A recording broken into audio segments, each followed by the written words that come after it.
खबरों के एक्सप्रेसवे से आगे रुक करते हैं सियासी ढाबे का, जहां आज की सबसे दिलचस्प खबर मौजूद है।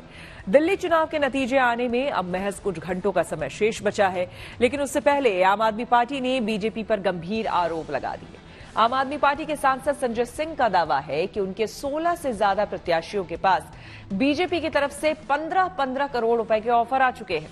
हालांकि बीजेपी इन आरोपों को बेबुनियाद बता रही है। वहीं केजरीवाल ने सभी 70 सीटों के उम्मीदवारों के साथ बैठक की और दावा किया कि आम आदमी पार्टी 50 से ज्यादा सीटें जीत रही है।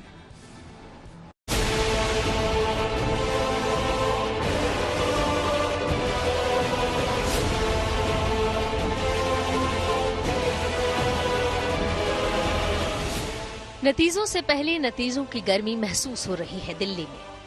दिल्ली के पूर्व मुख्यमंत्री के घर आज एंटी करप्शन ब्यूरो की टीम पहुंची थी पूछताछ करने, पर उन्हें गेट से भीतर घुसने नहीं दिया गया।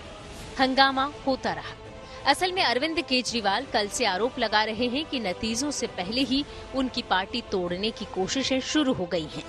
बीजेपी उनके विधायकों को 15-15 करोड़ के ऑफर दे रही है। गाली गलौज पार्टी के एक सदस्य मुझसे मिलने आए थे और उन्होंने कहा कि आप जो है अगर रिजल्ट से पहले पार्टी ज्वाइन करेंगे तो 15 करोड़ रुपए आपको देंगे, और अगर किसी को साथ लेके आते हैं तो आपको जो है एक मंत्री परिषद भी दिया जाएगा। तो मैं जानना चाहता हूं कि इतना सर्वेज आ रहे हैं, इतना जो है दिखा रहा है कि इनकी सरकार बन रही है, तो इसका मतलब कहीं ना कहीं ये सर्वेज फर्जी है और मैन्युफैक्चर्ड है, और ये चाहते हैं दिल्ली को में तोड़फोड़ करके सरकार बनाई जाए। लेकिन दिल्ली की जनता बहुत समझदार है। संजय सिंह, अरविंद केजरीवाल, आप लोग झूठ बोलोगे तो आप उसका खामियाजा भुगतने के लिए तैयार रहिए। ये नहीं चलेगा कि आप कुछ भी बकवास करेंगे और उसका परिणाम आप नहीं भुगतेंगे।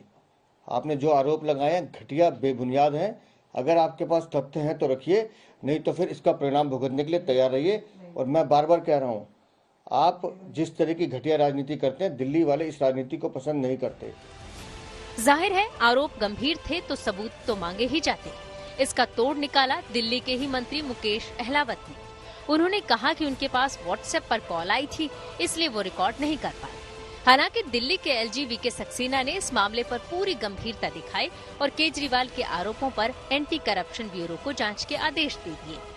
आदेश मिलते ही एसीबी की टीम केजरीवाल के घर पहुंच गई पूछताछ करने कि आखिर फोन किसने किया, 15 करोड़ का ऑफर किसने दिया। पर एसीबी के आने की खबर मिलते ही कार्यकर्ता वहां थमक गए और फिर गेट पर हंगामा शुरू हो गया।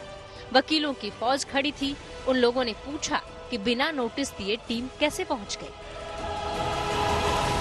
ये पूरा जो है इनका षड्यंत्र है, ये मोदी का षड्यंत्र है, ये अमित शाह का षड्यंत्र है।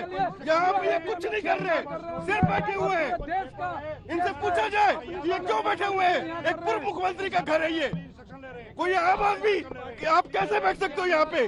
अब अभी तो पता ही नहीं कि इनके विधायक कितने आएंगे भी कि नहीं आएंगे, वो बिकने लायक रहेंगे भी कि नहीं रहेंगे, तो कल के बाद पता चलेगा। लेकिन पहले से ऐसी बातें करके पता नहीं कौन सी सनसनी फैलाना चाहते हैं, पता नहीं कौन सी साजिश को आज के अपने स्टेटमेंट के आधार पे वो आगे बढ़ाना चाहते हैं। मुझे लगता है अब आगे अपने राजनीतिक जीवन में ट्वीट पे ही मिलेंगे अरविंद केजरीवाल। इससे पहले आम आदमी पार्टी के सांसद संजय सिंह एसीबी के दफ्तर गए थे मामला दर्ज करवाने। दफ्तर से बाहर निकलकर एक नंबर हवा में लहराया और कहा कि इसी नंबर से उन्हें ऑफर आया था। पर जब उसी नंबर की पड़ताल करने के बाद हमारे संवाददाता ने सवाल किए तो संजय सिंह जवाब गोलमोल करते नजर आए।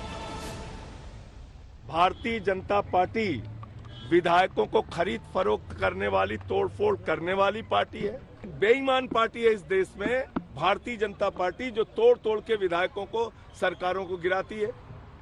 हमने उस पूरे मामले की शिकायत खुद से दी है और जांच की मांग की है।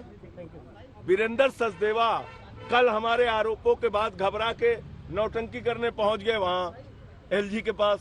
एलजी चिट्ठी लिख रहे हैं एसीबी को, एसीबी पहुंच रही है, यहाँ जा रही है, वहां जा रही है। अरे क्यों? मैं खुद आ गया शिकायत करने। जांच कराइए इस पूरे मामले की।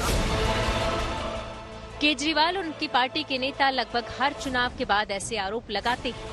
हर बार खरीद फरोख्त की बात करते हैं, पर नतीजों के बाद सारा सियासी शोर थम जाता है। मुद्दे की गंभीरता हवा हो जाती है। पर इस बार एसीबी को जांच के लिए कहा गया है।